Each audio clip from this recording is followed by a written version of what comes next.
Pourquoi autant de street art à Vitry? Ici, tout le monde, les habitants, tout le monde est assez favorable au street art. En fait, c'est lié à l'histoire culturelle, artistique de la ville. Ça a débuté dans les années 50-60. L'idée de la municipalité, en fait, de la mairie, c'est il faut donc rendre accessible l'art. Il y a toute une politique de développement d'œuvres d'art dans la ville. Il y a même un parcours aussi que la mairie fait pour découvrir toutes les œuvres d'art qui sont dans la ville. Et dès qu'un bâtiment public est construit, ils achètent une œuvre et ils la posent soit dedans, soit à l'extérieur. Il y a une activité culturelle dans la ville qui est quand même très riche.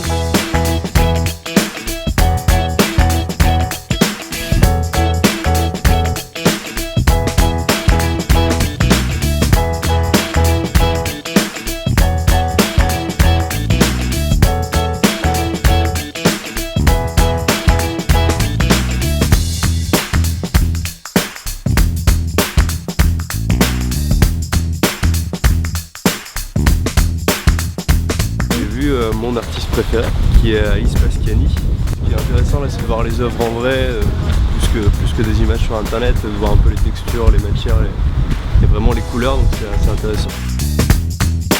L'idée c'était de proposer des formes qui soient susceptibles d'être utilisées sans leur attribuer une fonction particulière. Donc en simplifiant un peu les formes, en libérant un peu l'espace et en rendant le sol lisse. Et tout d'un coup, il y a eu l'arrivée des skateurs. Et ce lieu est un spot, comme on dit, de renommée internationale. Et j'ai vu il n'y a pas longtemps un garçon qui venait avec une revue américaine en croyant que ça était en Californie.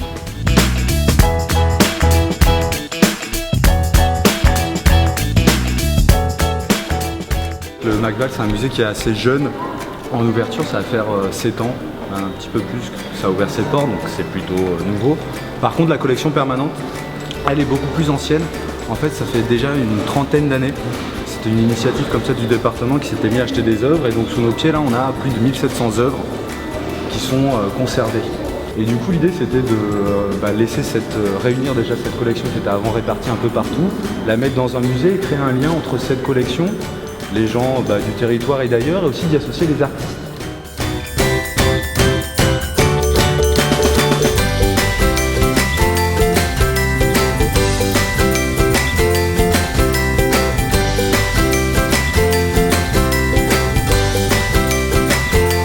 Alors nous, le Prédac, on est une association, donc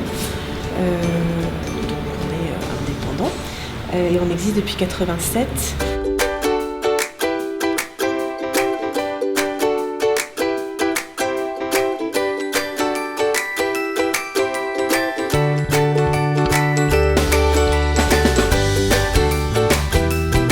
Je trouve ça super coloré, super gai. Et j'incite vraiment les gens à venir parce que c'est pas un truc auquel on s'attend et j'aime bien pouvoir se dire qu'on découvre des choses pas loin de chez soi qui nous font voyager. Et là c'est clairement le cas, donc welcome dans le Val-de-Marne.